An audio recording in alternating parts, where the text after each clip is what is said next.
Alright, this is a crawfish pattern, and this particular crawfish pattern is tied on number 4 hook. Number 4 regular length shank hook. I've got some peacock herl in here, some gold flashabou, some antron up under here, bead chain eyes, turkey feather back, and a soft hackle underbelly. Sometimes I also tie it with some pinchers like this. And these particular ones here are actually pheasant feathers. Quail also makes very good feathers for the pinchers because of the pattern in the quail.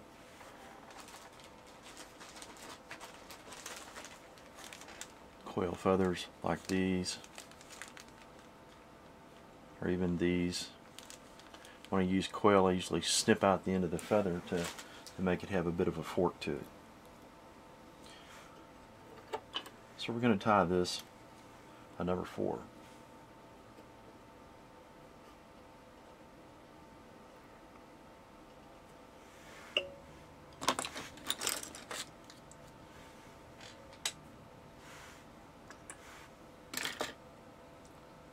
I'm going to use an 8/0 olive thread on this one.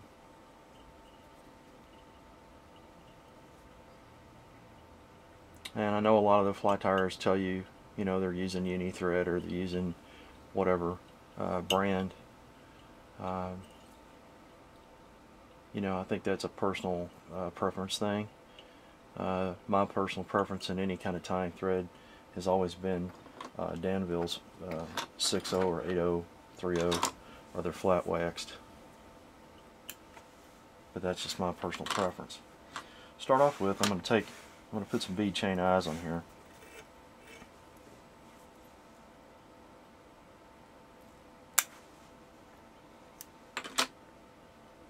I'm coming back to, here's the point of the hook, there's the barb. I'm going to come right about halfway between the barb and the point and catch it like that.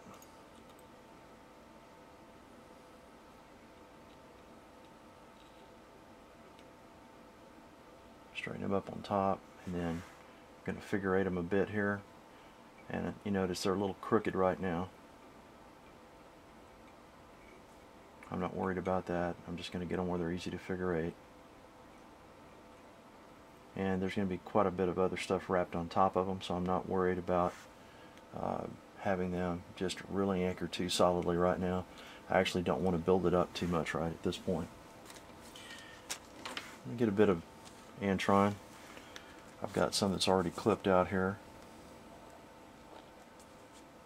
The width of the normal piece of the skein coming off, I think I would divide it in about half because you don't need it to be quite that thick there. Catch it with a soft loop and come down and then come in front of the eyes or behind the eyes like that. Wind that like that.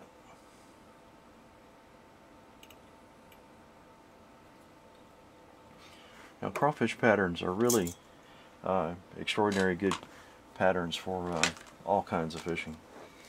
I've even thrown crawfish patterns in salt water and been successful because I suppose it looks like, a shrimp or a little crab or something else. Now this is peacock herl that's actually dyed. They call gold or orange. I'm going to turn it this way so the tippets are here, because the tippet ends of it have picked up the dye just to give it little orange tips there.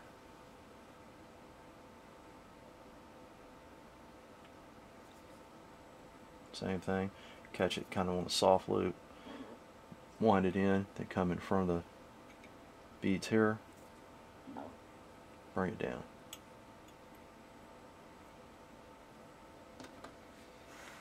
Now to give the body a little more fullness, I'm just going to go ahead and wrap all those stems down. I think I'll go almost the whole length of the hook here. Not worried about making them neat. I'm just going to do this and clean them up.